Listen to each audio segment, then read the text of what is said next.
안녕하세요. 옛 이야기입니다. 오늘도 와주셔서 감사합니다. 옛 이야기 채널은 사연 읽어주는 남녀 채널에서 지금은 삭제되어 들을 수 없는 21년도에 소개해드린 사연 중 베스트 사연만 뽑아 다시 읽어드리는 채널입니다. 구독과 좋아요 부탁드리며 오늘의 사연 시작하겠습니다. 저는 일찍이 정비소를 하고 있는 남편과 결혼하여 슬아의 아들 하나 딸 하나를 낳고 평범하게 살았어요. 남편도 저도 어릴 적부터 크게 부유하지는 않았지만 큰 굴곡이 없이 자랐고 그 생활은 결혼을 하고도 아이들을 다 출가시키고도 마찬가지였어요. 장남인 아들은 자동차 부품 관련 사업을 했고 며느리는 작은 피아노 학원을 운영하면서 사내 아이 하나를 키우며 예쁘게 잘 살았어요. 딸도 식품 사업하는 남자를 만나 결혼을 했죠. 자랄 때도 큰 말썽 없이 잘 자란 아이들이 결혼을 하고도 각자의 가정을 잘 꾸려가는 것을 보며 저희 부부는 정말 걱정이 없었어요. 우리의 노년도 그럴 거라고 생각했어요. 지금처럼 평범하게, 지금처럼 큰 사건 사고 없이 조용하게 하늘이 저의 이런 소박한 행복을 시게 했던 걸까요? 남편이 교통사고로 갑자기 세상을 떠나고 말았습니다. 세상의 가장 큰 슬픔이 배우자를 잃는 슬픔이라고 하는데 저는 정말 세상을 다 잃은 것 같았어요. 겪어보지 않은 사람은 결코 이 마음을 헤아리지 못할 겁니다. 남편이랑 그늘 아래에서 뜨거운 태양을 피하고 서늘한 바람을 누리며 살았던 저에게 남편의 빈자리는 너무나 컸습니다. 아이들은 제가 걱정이 되어 번갈아가며 집에 찾아왔어요. 그러던 어느 날 아들의 사업이 어려워지면서 운영하던 공장이 부도를 맞게 되었어요. 공장이며 회사 사무실이며 집이며 빨간 딱지가 붙게 되었고 아들은 제게 돈을 부탁했습니다. 남편이 떠나면서 받은 사망보험금이 있었는데 꽤 컸던 그 돈을 모두 아들에게 주었습니다. 저의 노후야 어떻게든 되겠지 하며 그저 아들이 무너질까 싶어 망설임도 없이 다 주었어요. 하지만 아들은 그 돈으로 1차 부도를 맞게 했지만 이내 곧 2차 부도를 맞았어요. 그 일로 아들 부부는 이혼까지 하게 되고 결국 빈털터리가 된 아들과 5살짜리 손자가 저희 집으로 들어오게 되었습니다. 한동안 아들은 술에 찌들어서 살았고 저는 늙은 나이에 아무것도 모르며 뛰어다니는 손자를 보느라 몸도 마음도 지쳐 망갔습니다. 아들은 새로운 사업을 구상했지만 자금이 없었던 터라 쉽게 시작할 수도 없었습니다. 이것을 알게 된 딸과 사이가 하루는 집으로 찾아와서 형님, 넉넉하지 않지만 제가 사업 자금을 조금 대드릴 테니 다시 시작하세요. 형님 같으신 분이 이렇게 무너지시면 안 되죠. 장모님 생각도 하셔야죠. 너무나 고맙게도 사위가 아들의 사업 자금을 대주었고 아들은 다시 작은 사업을 시작했습니다. 사위는 100년 손님이라는데 그 일로 저는 사위를 내 아들처럼 잘 챙겨주었어요.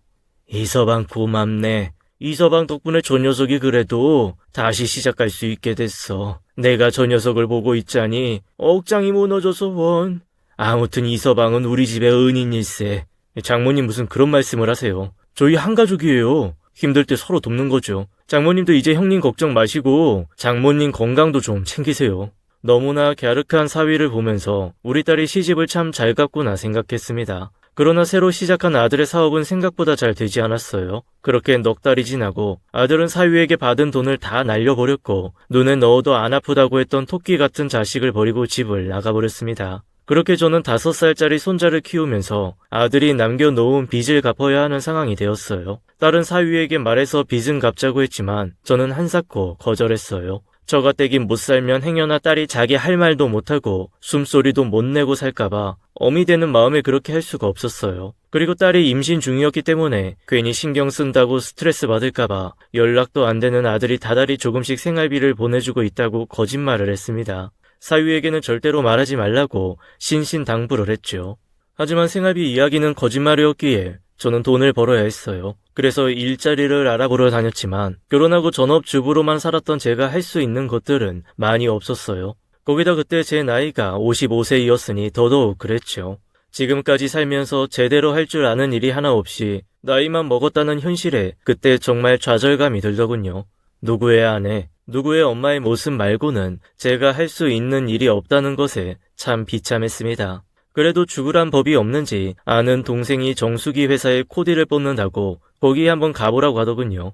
집집마다 다니면서 정수기 청소를 해주고 필터를 갈아주는 일이라고 하였어요. 초보도 할 수 있다고 해서 저는 당장 그 일을 시작한다고 했습니다. 그러나 그 일은 제가 생각하는 단순한 관리가 아니었고 정수기와 공기청정기를 판매해야 하는 영업직이었어요. 태어나서 이쑤시개 하나 팔아본 적 없는 제가 그 일을 하기엔 두려움이 너무 컸습니다. 하지만 집에 여전히 엄마, 아빠 언제 오냐며 우는 5살짜리 손자를 보고 있노라니 그래, 안면 몰수하고 한번 해보자 하고 마음을 먹었어요. 그 일을 소개해준 동생을 찾아가서 정수기 한 대를 부탁했습니다. 누군가에게 이런 부탁을 해본 적이 없는 저는 얼굴이 화끈거렸고 쥐구멍이라도 숨고 싶었어요. 그런 저를 눈치채고 동생은 흔쾌히 정수기를 사주었어요. 계약서를 쓰는데 어디에 뭘 써야 되는지도 버벅거리는 제 모습이 그때 당시 너무 초라하게 느껴졌어요. 그렇게 첫 계약을 하고 나오는데 그날따라 하늘이 참 맑았습니다. 세상은 이렇게 아름다운데 내 인생 왜 이렇게 되었나 싶고 말년에 이게 무슨 복인가 싶어 한참을 울었어요. 그날 저녁에 어린이집에 들려 손자를 데리고 집으로 가는데 손자가 과일 가게 앞에 서서 망고를 가리키며 할머니, 나 이거 먹고 싶어 라고 했어요. 아이고 내 새끼, 저게 먹고 싶어? 저기 아저씨, 저거 한 소쿠리 줘요. 한 소쿠리에 망고가 6개 담겨 있었고 과일 장수는 비닐에 담으며 48,000원이라고 했습니다. 저는 순간 망고 한 개가 왜 이렇게 비싸나 싶어 조금 당황해하고 있으니 요즘 망고 값이 비싸요. 그래도 이거는 크고 더 맛있어요. 라고 하더라고요. 결국 그날 저는 망고 2개를 사서 집으로 왔습니다. 아무것도 모르는 손자는 저에게 2개밖에 안 사준다고 울었어요. 엄마는 매일 사줬었는데 엄마가 보고 싶다면서 또 펑펑 울었어요. 저도 손자를 따라 울고 싶었습니다. 그러던 어느 날 제가 코디 일을 시작했다는 것을 알게 된 사위가 자신의 회사에 정수기 2대를 넣는다고 연락이 왔습니다. 이미 정수기가 있었을 테지만 장모가 한다고 하니 위약금까지 물고 바꾸려고 하더군요. 이서방, 이렇게까지 안 해줘도 되는데. 에이, 장모님이 하시는데 제가 당연히 바꿔드려야죠. 그렇게 사위 회사에 정수기 2대가 들어갔고 한 달 뒤 저는 정수기 점검을 하러 사위의 회사로 가게 되었습니다. 행여나 사위를 마주치면 어색할까 싶고 직원들이 제가 장모라는 것을 알면 입장이 곤란해질까 싶어서 일부러 직원들이 밥 먹으러 간 점심시간대 갔습니다. 안내 데스크에 여자 직원만 1명 있더라고요. 저는 정수기 점검을 끝내고 사위를 마주칠세라 빨리 그곳을 빠져나왔어요. 인간은 환경에 적응하는 동물이라고 했던가요? 저는 처음에는 너무 낯설고 누군가에게 싫은 소리를 해야 하는 것 같았던 이 일에 점점 적응해가고 있었어요. 주변 사람들이 저더러 성격도 많이 변했다고 하더군요. 처음에 언니 봤을 때 저 언니 며칠 버티겠냐고 했는데 언니가 이렇게 오래 버틸 줄 몰랐어. 그러니까 언니 이번 달도 지금 계약 1등이잖아. 진짜 사람 일 모르는 거라니까. 고대 일은 처음 시작이 어려웠지 적응을 하니 재미있었고 나름 보람도 느껴지는 일이었어요. 그리고 제가 한 만큼 수입이 바로 올라오니 욕심도 생기더라고요. 저는 저에게 이렇게 적극적인 모습이 있는지 몰랐고 사람을 만나는 것을 이렇게 좋아하는 줄도 몰랐어요. 그렇게 하루하루 즐겁게 사니 딸도 사위도 제 걱정을 놓는 눈치였어요. 그렇게 한 달이 지나고 또다시 사위 회사에 정수기 점검을 하러 가는 날이었습니다. 그날도 점심시간에 찾아갔는데 안내 데스크에 여직원이 없더라고요. 잠시 화장실 갔나 보다 싶어서 정수기 점검을 하고 있는데 사위가 있는 사장실에서 인기척이 나는 것 같았어요. 이서방이 아직 점심을 먹으러 안 나갔나? 저는 사장실 쪽으로 발걸음을 옮겼어요. 그리고 저는 보지 말아야 할 충격적인 장면을 보게 되었습니다. 지금도 그때를 생각하면 심장이 벌렁거립니다. 사위는 어떤 여자와 함께 있었어요. 사위는 책상 의자에 앉아 있었고 여자는 사위의 책상 위에 앉아 둘이서 스킨십을 하고 있더군요. 다리가 후들거려서 바닥에 주저앉을 뻔한 걸 겨우 참으며 밖으로 나왔습니다. 도대체 이게 무슨 일인가 싶어 상황 파악이 안 되고 믿는 도끼에 발등 찍힌다 라는 것이 이런 거구나 싶은 것이 정말로 망치로 뒤통수를 3개 맞은 것 같았어요. 만삭인 딸아이가 생각나면서 눈물밖에 안 나더군요. 딸아이에게 전화를 걸었습니다. 딸, 아무 일 없지? 엄마, 우린 아무 일 없지. 왜? 엄마 무슨 일 있어? 아니, 그냥 우리 딸 목소리 듣고 싶어서 전화했지. 이서방은 잘해주고. 그 사람이야 뭐 나밖에 모르지. 근데 요즘 회사 일이 바빠서 많이 늦어. 어제도 지방 출장 간다고 집에 못 들어왔어.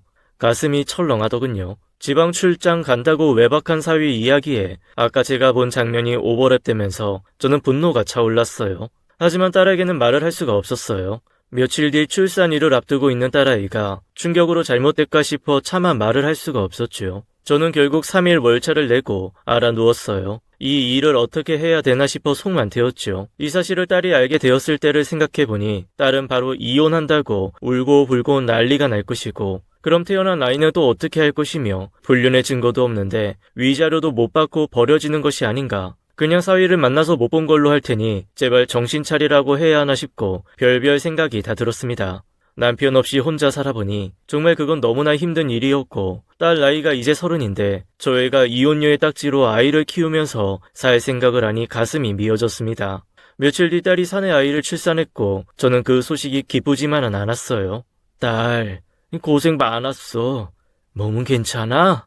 엄마 우리 아기 봤어? 예쁘지? 이서방 꼭 닮았지? 근데 오빠는 왜 아직도 안 오는 거야? 눈물이 나는 것을 억지로 참았습니다. 이서방 일이 바쁜 거야? 요즘 회사 일 때문에 정신없어. 곧 오겠지. 그날 사위는 오지 않았어요. 저는 퉁퉁 부은 딸의 얼굴과 발을 보고 많이 울었습니다. 엄마 왜 이렇게 울어? 우리 딸 기특해서 그렇지. 그렇게 저는 병원에서 나와 추악한 사위에 대한 배신감으로 치밀한 응징의 계획을 세웠습니다. 며칠 뒤 저는 정수기 점검을 핑계로 사위의 회사로 갔어요. 그리고 사장실에 있는 정수기에 아무도 눈치채지 못할 몰래카메라를 설치했어요. 사위의 실체를 확인해보고 싶었습니다. 그리고 정수기 수질 검사 기간이라 한 달간 매일 수질 체크를 해야 한다면서 사위의 회사를 방문했죠. 그날도 어김없이 사위가 없는 점심시간에 갔어요. 카메라 메모리를 바꿔 끼고 나오는데 가슴이 콩닥콩닥 거렸어요. 녹화된 영상을 떨리는 손으로 재생시켜보는데 제발 아무것도 담겨있질 않길 바랬습니다. 그날 제가 본 것이 잘못 본 것이길 바랬어요. 하지만 영상에는 사위와 불륜녀의 불륜 행각이 고스란히 찍혀있었고 모두가 퇴근한 밤마다 그것들은 사무실에서 그런 더럽고 추악한 짓거리를 했습니다. 심지어 딸아이가 출산한 그날도 사위와 불륜녀는 그 짓을 하고 있었어요. 하늘이 무너지는 줄 알았고 피가 거꾸로 솟는 것 같았습니다. 가슴이 찢어지는 듯한 고통이 저를 재워왔어요. 두 눈으로 확실하게 확인하고 나니 저는 더 이상 미룰 것이 없었어요. 당장 사위를 찾아가 뺨이라도 때리고 제 딸을 데리고 나오고 싶었죠. 그런데 녹화된 영상에서 저는 새로운 사실을 알게 되었어요. 오빠, 이거 넘겨주는 대신 나한테 뭐 해줄 건데? 조금만 기다려. 이번 신제품으로 대박나면 우리 수진이 좋아하는 거 다 사줄게. 이거 당연히 대박나지. 우리 회사가 여기에 퍼 부은 돈이 얼만지 알아? 포장 패키지 하나도 다 특허라고. 그래, 수진이 덕에 대박나게 생겼어, 이 복덩이. 나한테 잘해. 우리 사장이 내가 신제품 정보 빼돌린 거 알면 나 죽은 목숨이야. 그 불륜녀는 사위의 경쟁사 회사 직원이었습니다. 신제품 개발 부서에서 근무하는 불륜녀가 2달 뒤 자기 회사에서 출시 예정인 신제품 정보를 사위에게 주고 있었던 거죠. 비슷하게 아이템을 바꿔서 경쟁사보다 더 빨리 출시할 계획을 가지고 있더라고요. 불륜도 모자라서 이렇게 파렴치하게 돈 벌 생각을 했다니 하는 꼬락서니들이 정말 가관이었습니다. 그리고 이어지는 대화에서는 제 입에서 욕이 절로 나왔습니다. 오빠, 이거 마무리되면 와이프 정리할 거지? 당연하지. 지금도 집에 들어가기 싫어 죽을 지경이야. 아니 왜 피임을 안 해가지고 임신을 하게 만들어. 양육비만 더 주게 생겼잖아. 내가 자기 오빠한테 사업자금 대주는 게 있는데 무슨 명목으로 위자료에 양육비를 달라고 하겠어. 청구한다고 해도 그런 건 신경 쓰지 마. 이번에 대박나면 그 정도는 그냥 먹고 떨어지라고 주면 돼. 정말 치가 떨리더군요. 막달이라 똑바로 누워서도 못 자고 매일 옆으로 누워 자면서 허리 아프고 팔다리 저린다고 했던 제 딸이 생각났습니다. 엄마, 그래도 이서방 닮은 아들이 태어나면 얼마나 예쁘겠어. 이 정도 힘든 건 아무렇지도 않아. 라고 하며 자기 배를 만지면서 생글생글 웃는 딸아이가 생각나서 저는 소리내어 울었어요. 천벌 받을 것들, 그것들을 꼭 벌받게 하고 싶었습니다. 하늘이 무섭지도 않냐? 너희는 죽어서 반드시 지옥에 갈 거야.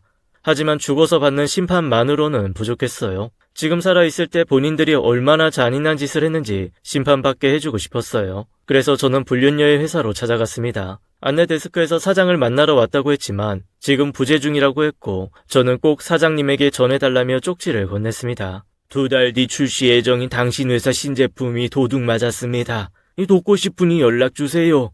그리고 잠시 뒤 모르는 번호로 전화가 왔어요. 커피숍에서 40대 초반으로 보이는 회사 사장이라는 사람을 만났어요. 저는 제가 본 내용을 모두 이야기했고 사장은 어이가 없다는 듯이 또 믿을 수 없다는 듯이 어두운 표정으로 제 이야기를 들었습니다. 마지막으로 저는 그 둘이 나눈 대화가 찍힌 카메라 영상을 보여주었죠. 그걸 본 사장은 그제야 제가 한 말을 모두 믿는 듯 했어요.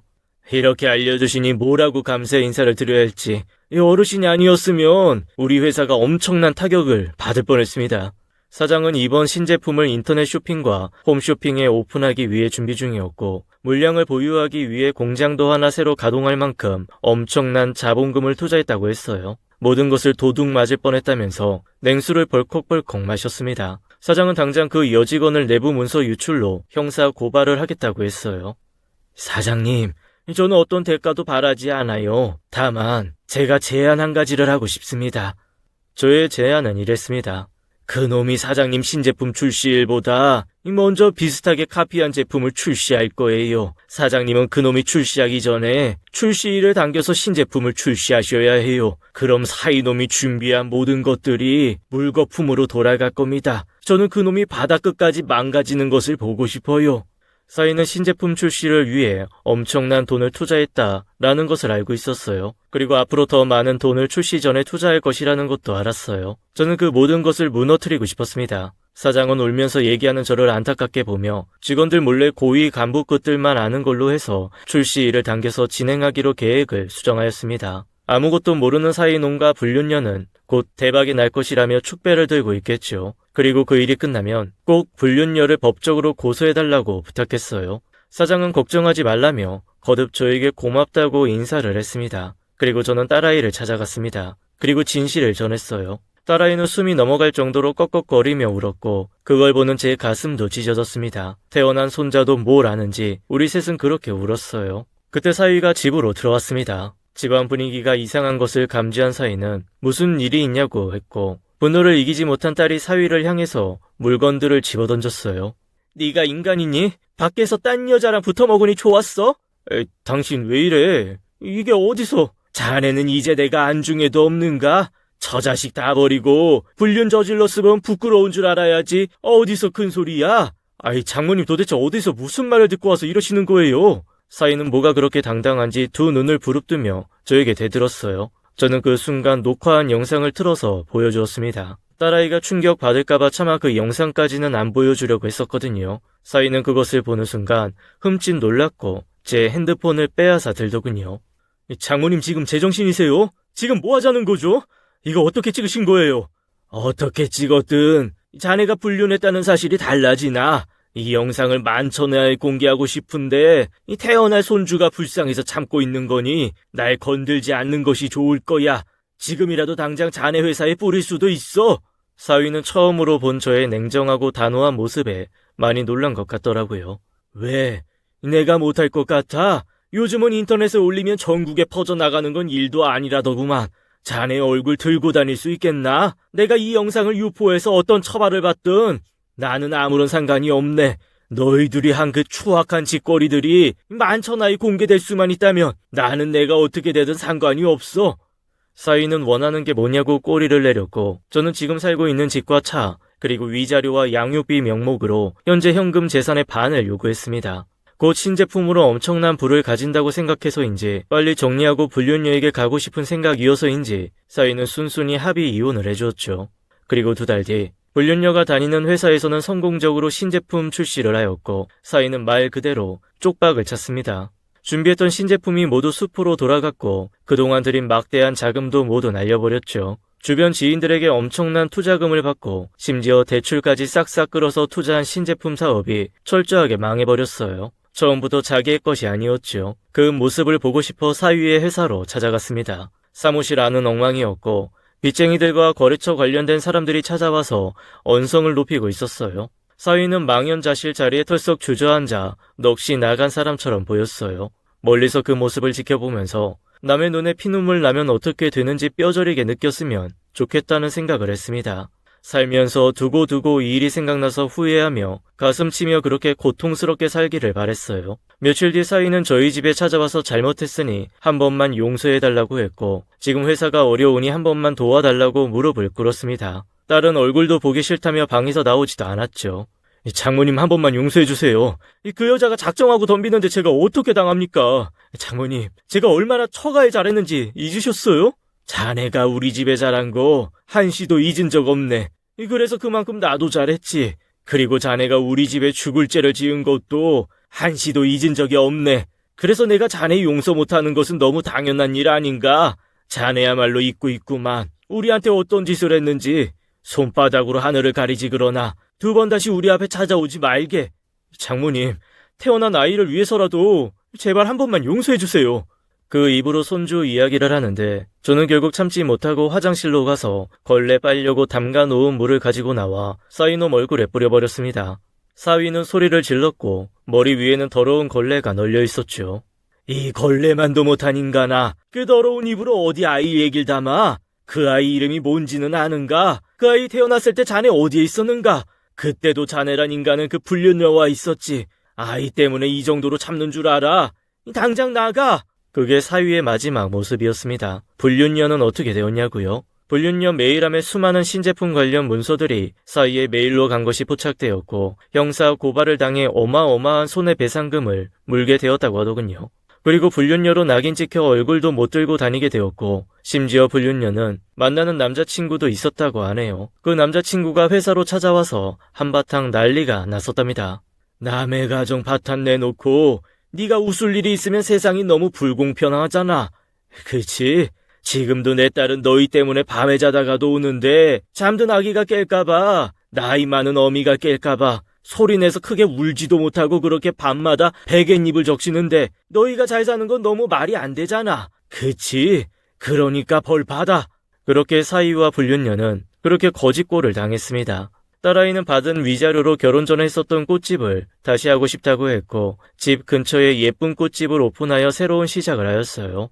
엄마, 매일 예쁜 꽃들 보니까 너무 좋아. 엄마, 나 잘 살 거야. 이제 내 걱정은 하지 마요. 꽃처럼 예쁜 딸은 그렇게 회복되고 있었어요. 오늘은 우리 딸이 좋아하는 과일을 사가지고 집에 들어가야겠네요. 우리 첫째 손주가 좋아하는 망고도 한 소쿠리 사고요. 세상 살다 보니 정말로 죄짓고 사는 사람들은 많이 봅니다. 하지만 옛말에 뿌린 대로 거둔다 라고 하지요. 악한 것들 그 뿌린 대로 거두기를 바랍니다. 저처럼 당하신 분들이 계시다면 힘내시고 저희 긴 글 들어주셔서 감사합니다. 지금까지 사연 읽어주는 남녀 옛이야기였습니다. 끝까지 함께 해주신 여러분 감사드리며 저희는 다음 사연으로 돌아올게요. 감사합니다.